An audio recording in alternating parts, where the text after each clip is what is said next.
Libertópolis presenta Libercátedra. Gracias al patrocinio de San Martín. Veníamos diciendo cómo surge el liberalismo, las ideas liberales, cómo todo esto decanta en la Constitución de Estados Unidos, que limita el poder del gobierno, que genera un principio de supremacía de los derechos sobre el poder del Estado, con un sistema jurídico independiente del poder político, porque era el common law, los jueces aplicaban un derecho judicial, no tanto un derecho parlamentario. Si bien vamos a ver que en los estados de la Unión los parlamentos empezaban a regular cada vez más la vida privada de la gente, y esto provocó problemas en última instancia,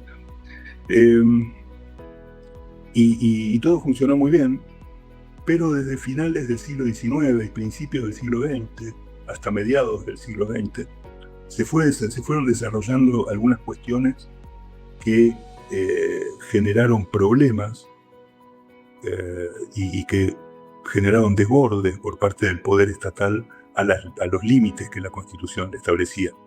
Yo en el libro desarrollo 3 elementos que permiten para mí justificar o explicar este desborde del poder estatal que ocurre a partir de finales del siglo XIX y que hace necesario que se refuercen los límites al poder.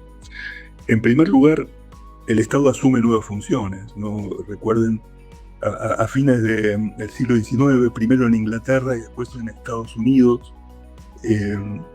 y esto tuvo repercusión en todo el mundo, los liberales empiezan a cambiar un poco el discurso, porque ¿qué ocurre? Aparece una transformación social importante que viene de la mano con adelantos tecnológicos, por un lado con cosas buenas y cosas malas. Las cosas buenas, adelantos tecnológicos, crecimiento de la riqueza, un gran crecimiento industrial que hace que surja una masa de trabajadores muy grande, trabajadores que normalmente es gente pobre que no tiene derechos especiales de protección y que se invoca permanentemente por el sindicalismo y el libertarianismo, que tenía una raíz socialista y en algunos casos marxista, que invocaba la necesidad de proteger al trabajador, por un lado, y por el otro lado las guerras que generaban fuertes problemas económicos, y que eso era solucionado por la fuerza por parte de los gobiernos, esquilmando de algún modo a los habitantes. En ese contexto, los liberales entienden que dentro del concepto de libertad no bastaba una visión negativa, como diría Isaiah Berlin, siglo XX, él distinguía la libertad negativa de la positiva. La libertad negativa es, bueno, el Estado no tiene que meterse conmigo. Lo que yo necesito para vivir bien es que no se metan en mi vida, que no violen mi propiedad, que me dejen libertad para actuar, que no violen mi vida. Ese es el concepto de libertad negativa que había regido el liberalismo hasta ese entonces. El gobierno tenía por objeto precisamente evitar la agresión de unos seres contra otros sobre la base de un concepto de libertades negativas. Pero entonces los liberales empiezan a decir que esta transformación del mundo con la tecnología, con la industrialización, con la aparición de grandes masas obreras, los problemas que ello trae, hacía que no bastaba en la definición del liberalismo que habían tenido hasta ese momento, y había que incluir dentro del concepto de libertad algunas consideraciones de tipo positivo. Es decir, una persona no puede ser libre si es analfabeta y no puede entender las decisiones que tiene que tomar. Una persona no es libre si no tiene un trabajo para mantener su vida. Una persona no es libre si el trabajo lo explotan y no tiene la posibilidad de un sueldo digno para mantener a su familia. Y lo que ven muchos liberales en esto, empiezan en Inglaterra y siguen en Estados Unidos, es que si el propio liberalismo, que era el que abogaba por la libertad de las personas, no se hacía cargo de estas necesidades, esto iba a ser tomado por la izquierda y por el socialismo, y entonces deciden transformar la noción de liberalismo, tanto en Inglaterra como en Estados Unidos, por una posición de signo positivo. los liberales empezaron a invocar la necesidad de que el gobierno intervenga, que redistribuya la riqueza de algún modo para darle un piso a las personas, un piso de habitabilidad o de supervivencia, que tiene que ver con la educación, con el trabajo, con la vivienda, con la salud. Y entonces la idea de libertad se transforma y aparece lo que se conoce como constitucionalismo social.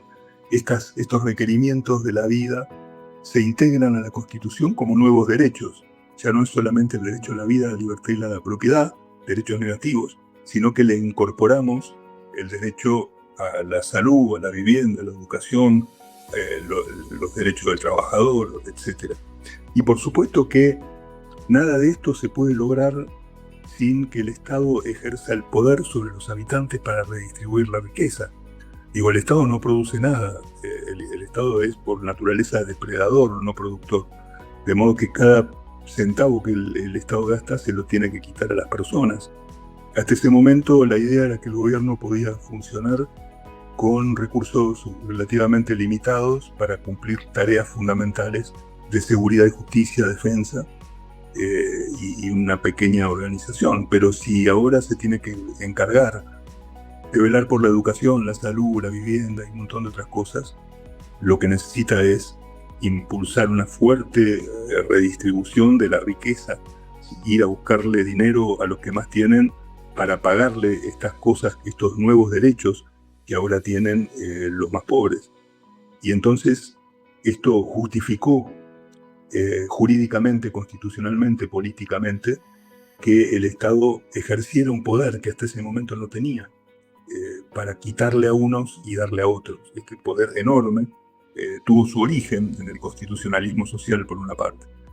Por otra parte, otro de los tres elementos que yo considero importantes tienen que ver con el intervencionismo económico, ¿no? La idea de que el mercado solo no puede funcionar, sino que tiene que ser de algún modo conducido, controlado y en algún modo rectificado por leyes del gobierno.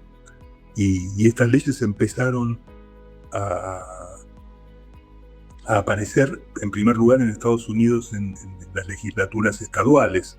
Empiezan a regular actividades, a imponer prohibiciones en materia comercial o de producción, a ponerle condiciones a esas actividades en lo que se ha llamado el intervencionismo económico.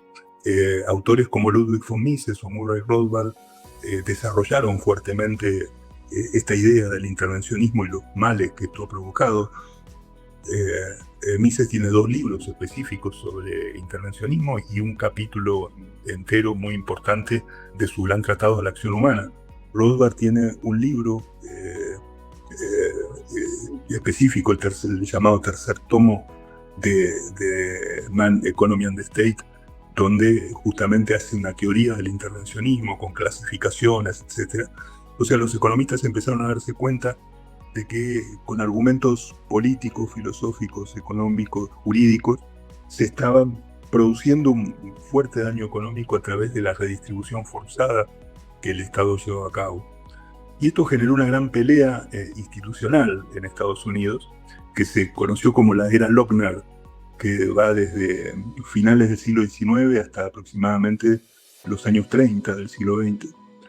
Lochner versus New York fue un fallo de la Corte Suprema de Estados Unidos, donde el Estado de New York había sancionado una ley que regulaba completamente el funcionamiento de las panaderías en el Estado. Cómo vender, precios de venta, condiciones de trabajo, una cantidad de regulaciones que la Corte, en ese fallo, el caso llegó hasta la Corte, un planteo de inconstitucionalidad, y dijo que esas regulaciones eran contrarias a la Constitución de Estados Unidos y que violaban los derechos de libertad de comercio. Hubo a lo largo de estos años, de finales del siglo XIX y principios del siglo y las primeras décadas del siglo XX, una cantidad de unas 30 y pico de sentencias de la Corte Suprema, donde fue anulando una por una muchas legislaciones, muchas regulaciones establecidas por legislaciones estaduales y incluso decisiones y leyes del gobierno federal, el llamado New Deal, ¿no? Cuando el Estado federal, un fuerte intervencionismo económico. Este intervencionismo finalmente va triunfando en todo el mundo, ¿no? Incluso en Estados Unidos, y se convierte en una segunda forma de alterar el esquema inicial de la Constitución y justificar estas intervenciones del Estado. El avance a partir de los años 30 de las ideas de Kelsen en materia jurídica fue un refuerzo, ¿no? Kelsen, con su teoría de las normas y la teoría pura del derecho en los años 30, explica que en definitiva la norma es válida cuando se sanciona según el mecanismo establecido en la Constitución para ser sancionada, y su contenido no debe ser juzgado, no tiene que ver con la validez de la norma. Una norma no es inválida por su contenido, eso no se puede discutir en tanto sea sancionada según el procedimiento de la Constitución. Y esto obviamente justificó cualquier contenido de las leyes y de algún modo santificó el poder del Estado para avanzar con regulaciones legales. Y como tercera vía de intervencionismo, a todo esto se suman las ideas de John Maynard Keynes también a partir fundamentalmente de los años 30 en adelante. Keynes lo que propone es que un poco de intervención estatal es buena para motorizar la economía. Dice, bueno, la inflación es mala, dice, pero emitir un poco de dinero, ponerlo a circular para que la gente tenga dinero y gaste dinero y consuma, y ese consumo motorice a las empresas a producir más, y de este modo se va fortaleciendo el sistema económico. La economía ortodoxa, que es la que funcionó toda la historia, dice todo lo contrario, no es primero el consumo y después la producción, es precisamente al revés. Primero uno produce, vende, ahorra, y lo que ahorra lo vuelve a invertir en mayor producción, y la gente tiene más para consumir. Pero la visión inversa de Keynes, no solo en materia monetaria, sino también en todo tipo de regulaciones que el Estado podía llevar a cabo para justamente impulsar el consumo e impulsar la actividad, fueron santificadas por los políticos porque les convenía muchísimo. Los políticos lo que querían era gastar dinero, y ahora tenían un economista famoso que les estaba diciendo que lo que hacían estaba bien. De modo que Keynes sobrevivió en el mundo, sus ideas sobrevivieron fundamentalmente porque eran muy atractivas para los políticos que querían justificativos para seguir gastando. Por supuesto, todas estas justificaciones a la mayor intervención estatal en el proceso económico o en la vida de la gente, no solo tuvo efectos nocivos económicos, sino también políticos. Se generaron grandes sistemas autoritarios a partir de reconocerle al Estado todo este poder, y también un incremento enorme de la corrupción. Cuanto más poder tiene un gobernante para tomar una decisión, que la puede tomar con mayor arbitrariedad, mayor valor va a tener su decisión, y por lo tanto la corrupción está a la vuelta de la esquina. Todo esto generó una situación muy grave que vamos a empezar a analizar en la próxima sesión.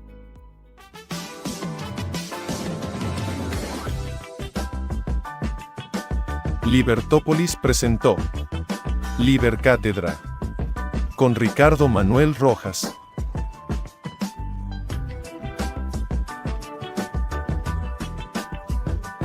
Gracias al patrocinio de San Martín.